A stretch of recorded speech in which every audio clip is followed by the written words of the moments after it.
Blanche Monnier had her life set out for her. As a beautiful aristocrat, she was poised to live a life full of luxury and ease. There was practically a line of high society suitors waiting for her hand in marriage. But none of them would get the chance before Blanche disappeared from Paris. She wouldn't be seen for another 25 years. Welcome to Jane Doe, a true crime podcast where we discuss crimes committed against women across the country. I'm your host, Abigail Reese, and this week we'll be discussing the case of Blanche Monnier and her 25 years of captivity.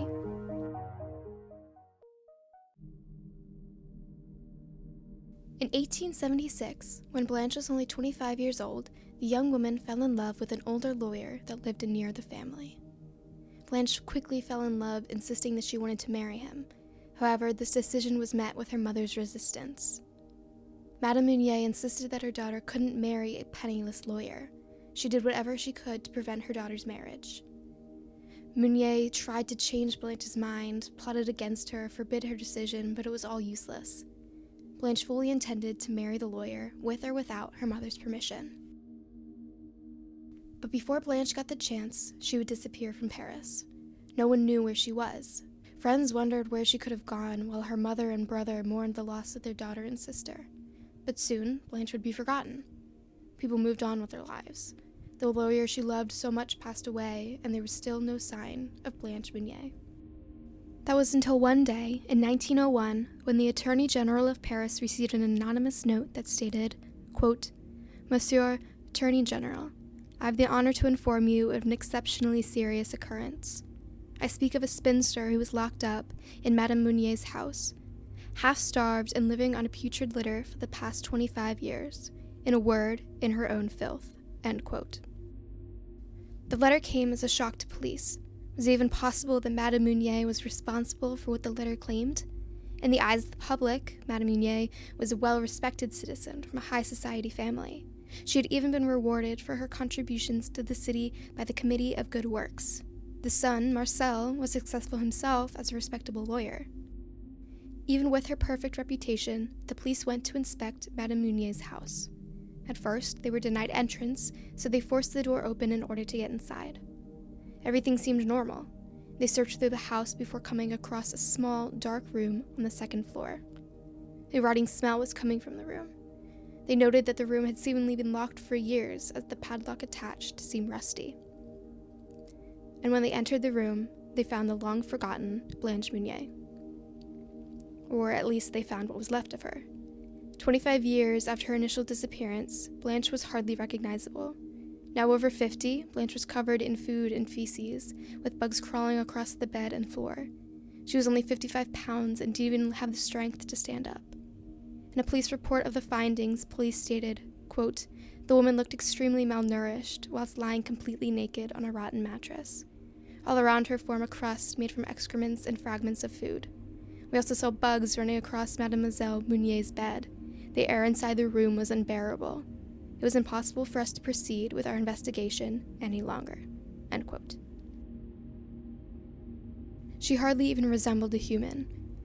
She was malnourished and lacking sunlight, cut off from any social interaction for years. When police officers took her out of the room, they noted that she seemed like a scared animal.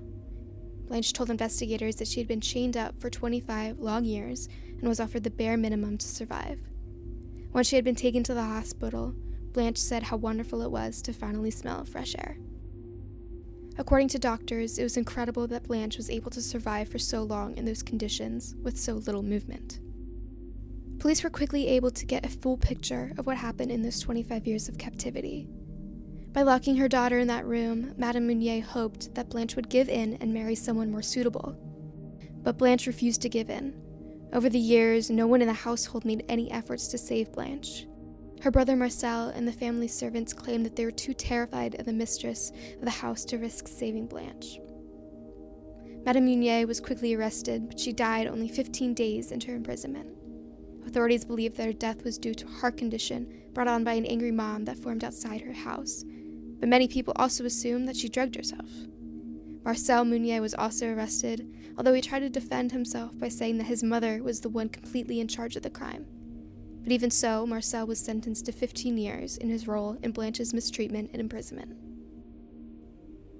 But even though Blanche was finally free, life was far from easy for the now middle-aged woman. Her imprisonment led to the development of many mental health and health issues, including coprophilia, exhibitionism, and schizophrenia. Due to these various health problems, Blanche Monnier was admitted to a psychiatric hospital, where she eventually died in 1913. To this day, no one knows who the author of the anonymous letter was. Some believe that it was Marcel Monnier sending the letter behind his mother's back in order to save his sister.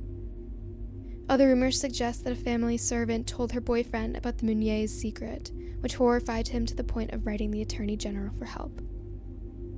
But no matter who wrote the mysterious letter, there's no doubt that it saved Blanche Monnier from living the rest of her life in captivity.